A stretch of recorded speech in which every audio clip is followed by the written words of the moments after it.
My husband's work wife just became our neighbor. I stood in my kitchen staring at the moving truck backing up into the house next to mine. The house had finally been sold after the previous owner moved to Florida a couple months back. I baked cookies to welcome them to the neighborhood and walked over. The front door was open with boxes everywhere.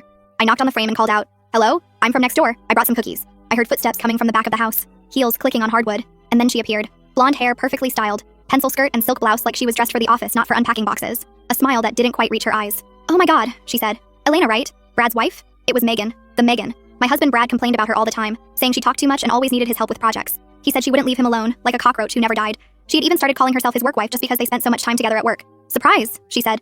And something about the way she said it made my skin crawl. "Looks like we're neighbors now." Megan said surprise like she'd been waiting to say it, like she'd rehearsed it. I kept replaying it in my head while I made dinner that night.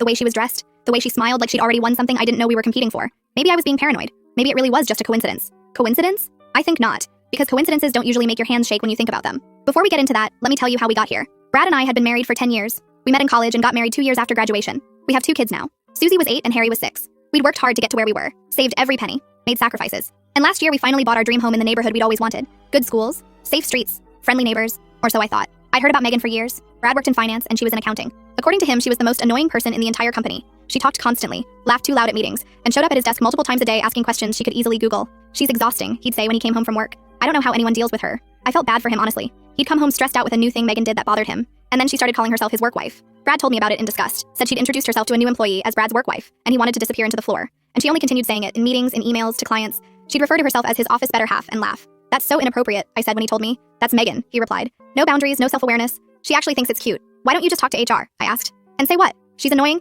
She asks for help with work? She calls herself my work wife?" They'd laugh me out of the building. So he dealt with it, and I trusted him without question. Because who complains that much about someone they're actually interested in? Brad came home from work a few hours after I met Megan, and he stopped dead cold in his tracks when I told him she bought the house next door. His face did something I couldn't read. "That's weird. She never mentioned she was house hunting." "This is going to be a problem," I sighed. "Why? She's just a neighbor now. It's probably a coincidence. Nice neighborhood, good schools, makes sense." He said it so casually, so dismissively, like I was being ridiculous. But that didn't make sense. Brad should have been annoyed. That's the thing I couldn't stop thinking about. For 4 years, he complained about this woman nonstop. She was exhausting, she was clingy, she wouldn't leave him alone. And now she's living 10 feet from our bedroom and he shrugged it off like I told him we were out of milk. Something was wrong with that math. Something didn't add up. And I was going to pay very close attention until I figured out what. It didn't take long for Megan to start making herself at home. Not in her house, in mine. The first time she knocked on our door was a Sunday afternoon. Brad was in the backyard grilling burgers and I was setting the table when the doorbell rang. Megan stood there holding a bottle of wine and smiling. I smelled the barbecue and thought I'd bring something to contribute. Hope that's okay? I tried to be welcoming. I really did. Maybe Brad and I had judged her too harshly and she really was just lonely and looking for friends. So I handed her a plate and poured her a drink and made space for her at our table. But then he sat down next to Brad. Not across from him where there was an empty chair. Next to him.